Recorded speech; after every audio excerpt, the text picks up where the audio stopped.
요즘 투자라는 책을 썼고요. 지금 이제 주식 관련된 유튜브를 운영하고 있는 똔누라고 합니다. 네.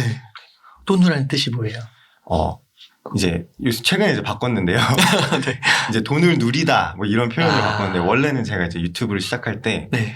깊게 생각을 안 했어요. 그래서 이제 황금 알은 낳는 거위 이런 느낌으로 돈을 누다라는 생각. 잘 바꾸신 거 같은데. 요즘 좀 주식시장 어떻게 좀 보세요?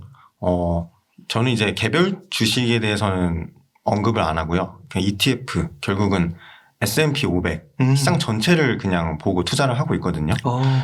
사실 저는 지금 미디어에서 얘기하고 있는 것들을 그렇게 신경 쓰지 않아요. 왜냐면은 저는 과거의 통계를 좀 기반으로 확률적으로 투자하는 걸 좋아하거든요. 그래서 지금은 이제 전쟁 때문에 좀 많이 떨어지긴 했는데 전쟁 때문에 주식시장이 영향을 받을 거라고 생각 안 합니다. 네. 장기적으로 저는 계속해서 우상향할 거라고 믿고 있어요. 네. S&P 500 위주로 그러면 ETF 투자 위주로 하시는 거예요? 네. 그럼 처음부터 이렇게 하셨나요? 아니요. 처음에는 저도 처음 샀던 주식이 제가 LG 디스플레이였는데 처음에는 한국 주식으로 시작했고요. 네. 그랬다가 ETF 투자가 맞구나 해서 ETF 투자를 했어요. 그런데 이제 중간에 저도 조급함 때문에 개별 주식 그다음 단타 트레이딩까지 겪어봤습니다. 네. 그렇게 하다가 네. 결국에는 안 되겠다 하신 거예요? 안 되더라고요. 이게 공부한 대로 결과가 안 나오더라고요. 네. 그러면은 지금 투자 기간이 얼마나 되신 거죠? 7년 됐습니다. 그러면 언제쯤부터 이렇게 좀 ETF 투자로 변신을 하신 거예요?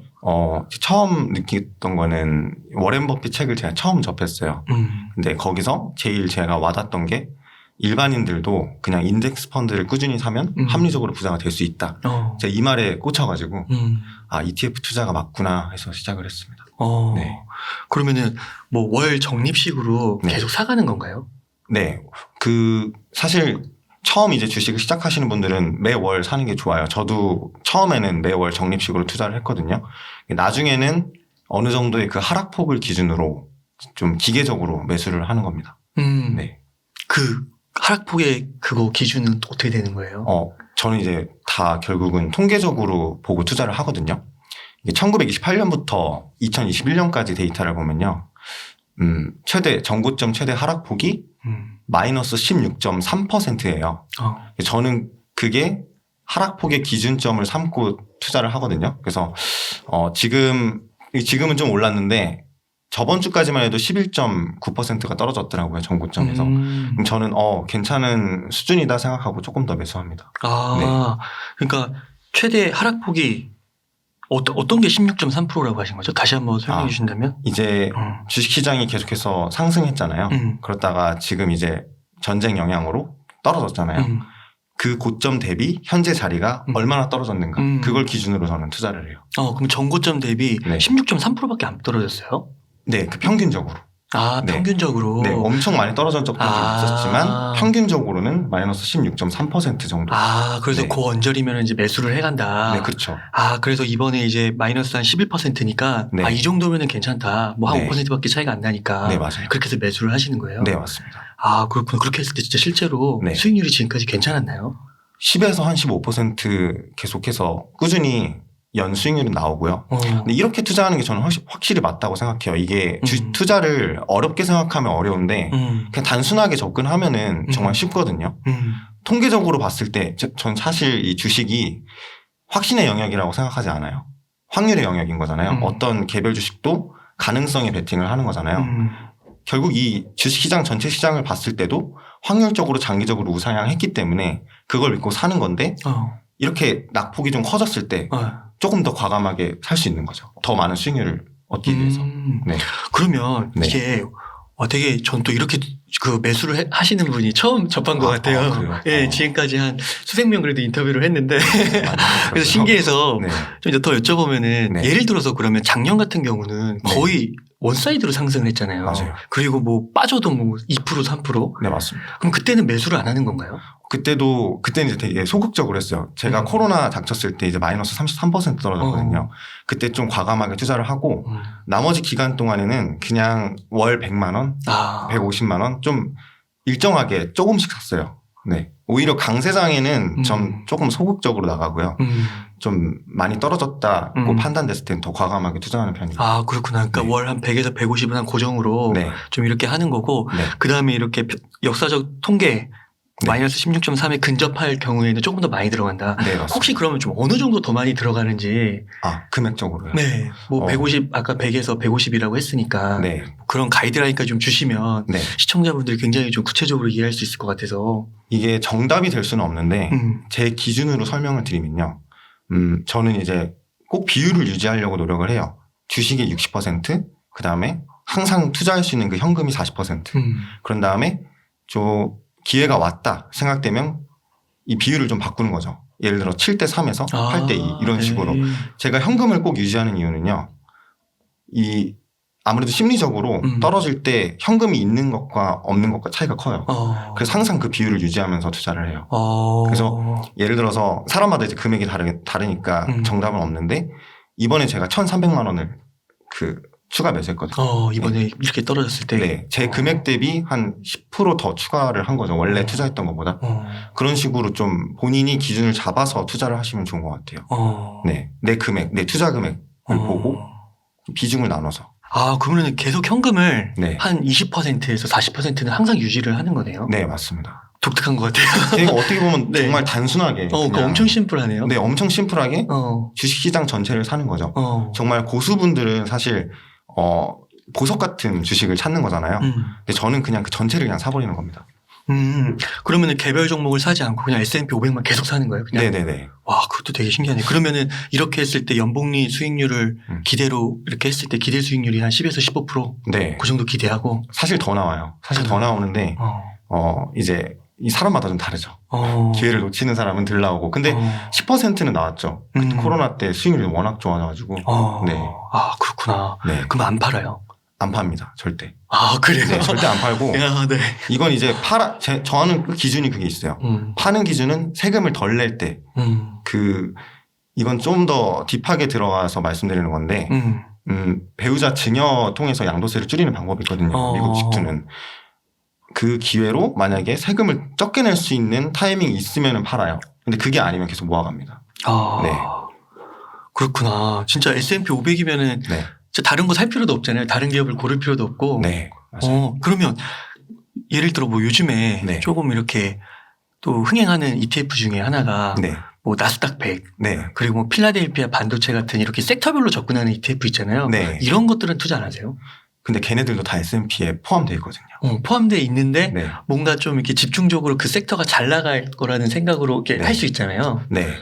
그런 거는 고려 안 하세요? 사실 그게 그만큼 변동성이 커서 이번에 S&P가 12% 정도 떨어질 때 나스닥이 거의 20% 떨어졌더라고요. 근데 그걸 견딜 수 있으면 하는데 그게 생각보다 어려워요. 견디기가. 네. 저번에 저한테 이제 구독자분들이 가끔 레버리지 안 하냐, 뭐 2배, 3배 종목에는 투자 안 하냐 하는데 그건 이제 견딜 수 있으면 하는 거죠. 예를 들어서 이번에 10% 떨어졌는데 3배 레버리지는 맞아요. 30% 떨어지는 거거든요. 그거 못 견뎌요. 네, 대부분 사람들은. 네. 그러니까 예를 들어 뭐 나스닥 100이 20% 떨어졌어요. 네. 그럼 거기서 더 오히려 추가금을 넣으면 네. 나중에 만약에 더 급상승을 하게 된다고 하면 더 큰 수익률을 얻을 수 있는데 네, 맞아요. 문제는 이제 그 기간을 버티기가 힘들다는 거죠. 네, 못 견딥니다. 저도 백테스팅을 해보면 당연히 나스닥에 넣는 게 결과적으로는 좋았는데 그만큼 변동성이 너무 크다 보니까 못 견디는 거죠. 네. 그래서 그 견디지 못하는 것과 네. 또 뭐 스트레스 같은 거 네. 그런 것들에 대한 어떻게 보면 그냥 보험이라 생각하고 네. S&P 500을 그냥 사는 건가요? 네네. 그냥 미국 사람들은 이제 연금처럼 401k 제도로 주식에 투자하잖아요. 그거랑 그냥 똑같은 개념인 겁니다. 그러니까 확실히 심리적으로 네. 안정되고 계속해서 좀 모아갈 수 있는 힘이 거기서 네. 생겨나는 것 같기도 하고요. 네. 그러면 그 투자를 하실 때 네. 그 S&P 500을 사는 것도 두 가지 방법이 있잖아요. 예를 들면 이제 한국에서 네. 그 기타형 네. 그렇게 해서 연금으로 이렇게 엮어가지고 사는 방식이 하나 있고 네. 뭐 타이거 나스닥 100인가요? 뭐 그런 네네. 거랑 또 이제 미국에 직접 사는 방법 있잖아요. 네. 둘 중에 또 선호하시는 방법이 있으세요? 저는 이제 반반 하거든요. 아, 반반하세요? 네. 왜냐하면 연금 저축 펀드만의 장점이 있고 또 미국 직투만의 장점이 있어요. 사실 계산을 해서 뭐가 더 낫다라고 말하기가 되게 애매한 게 사람마다 투자 금액이 다르고 또 수익률이 다르기 때문에 미국 직투를 할 경우에는 양도세 때문에 또 좀 리스크가 있는 거고 연금저축 펀드는 나중에 또 종합소득세 때문에 리스크가 있는 거잖아요. 근데 저는 항상 그 기준을 세금을 덜 내는 쪽으로 잡기 때문에 미국 직투 같은 경우는 나중에 배우자 증여를 통해서 양도세를 줄일 수 있는 이점이 있기 때문에 6억까지 이제 증여세 혜택을 받거든요. 그래서 미국 직투는 6억 정도를 저는 맥시멈으로 잡고 반반으로 투자합니다. 나중에 이 정도 투자하면 6억이 되겠구나. 뭐 이런 기준점을 삼아서 연금저축 절반, 미국 직투 절반 뭐 이런 식으로 합니다. 진짜 그 워런 버핏의 그 마지막 그 유언장 그렇게 쓰셨다고 했잖아요. 네, 맞아요. 그걸 그대로 실천하는 분이 옆에 계시네요. 그게 또 이게 저 혼자 또 투자했으면 이게 힘들었는데 이게 또 구독자분들이랑 이런 거에 대해서 얘기하다 보니까 더 이쪽으로 더 전파를 해야겠다는 생각이 들더라고요. 야, 근데 이게 좀 편견일 수 있지만 젊은 날에 이렇게 투자하기가 쉽지 않을 것 같은데. 어렵죠.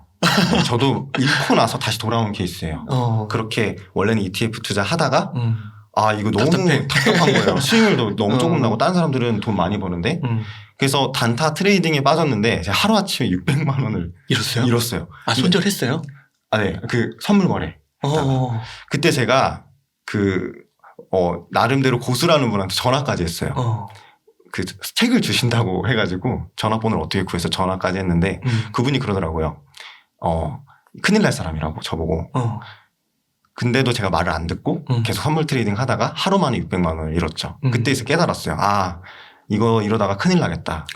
그래서 다시 정신 차리고 ETF 투자로 복귀한 케이스입니다.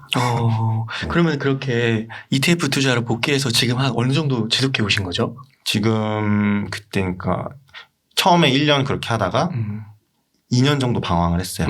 그러고 지금은 4년 5년 정도 됐죠. 네.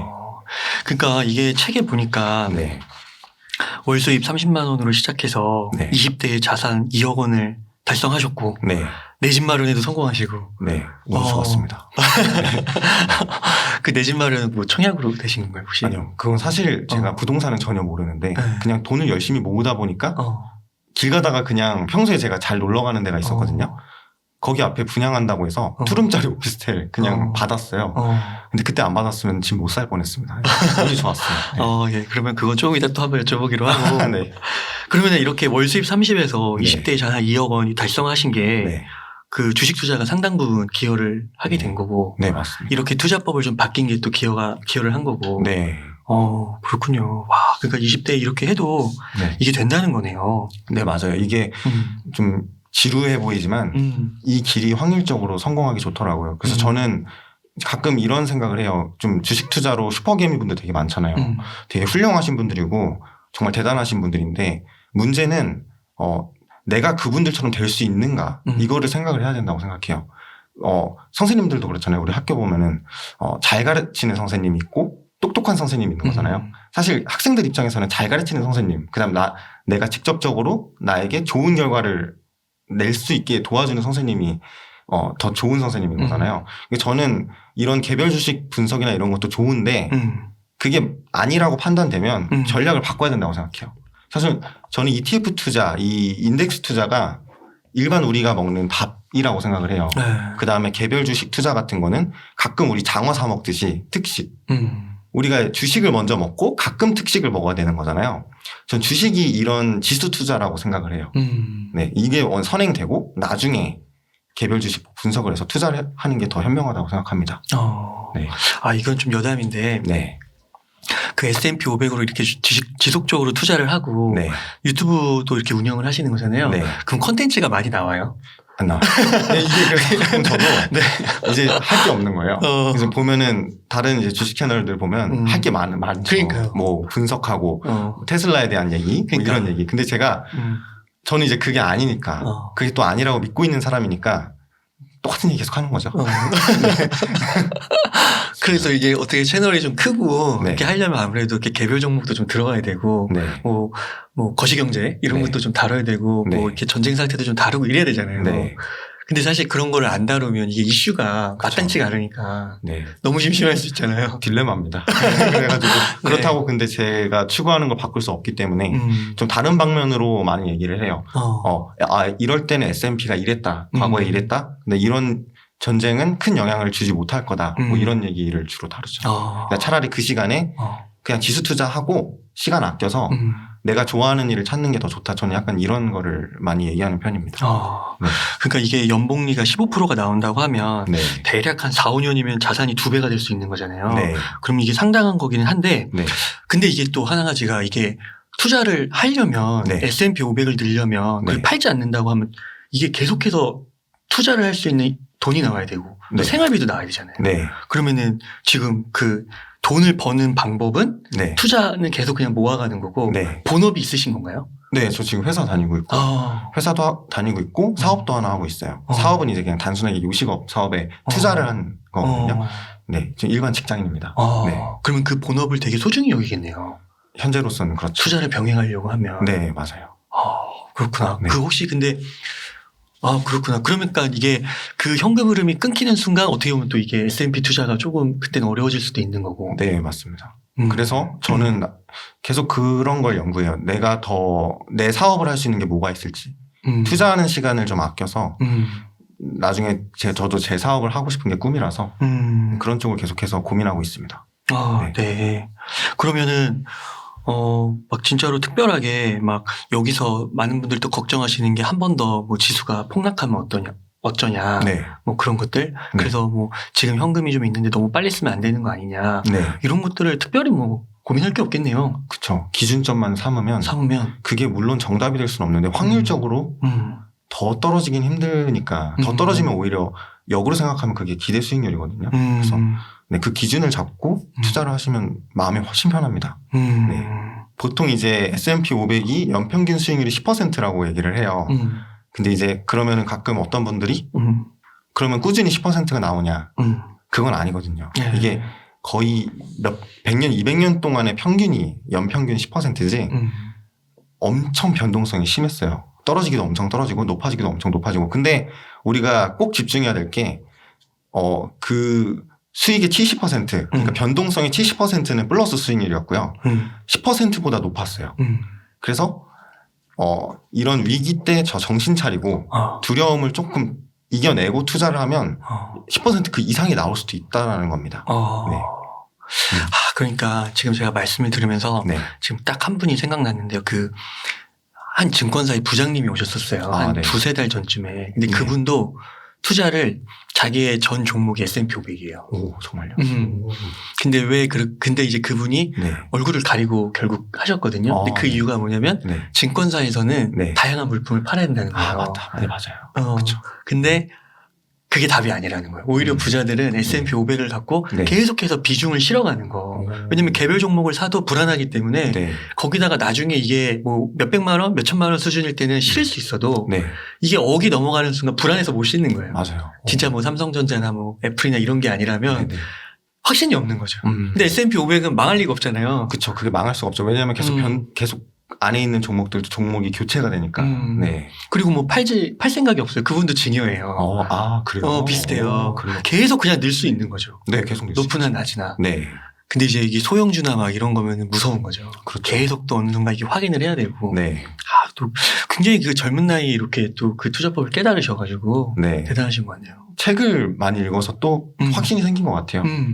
좀 이제 투자의 구루들, 뭐 존 보글이나 워렌 버핏이나 피터 린치나 뭐 많은 사람들이 얘기하는 게 일반인은 인덱스 투자로도 충분하다. 괜히 하는 소리가 아니라고 생각하거든요. 그래서 저는 계속 읽다 보니까 그게 믿어지더라고요. 그리고 그런 게 또 데이터적으로 확인이 되니까. 맞아요. 네. 존 보글. 그러면은 한국 주식으로는 잘 안 될까요?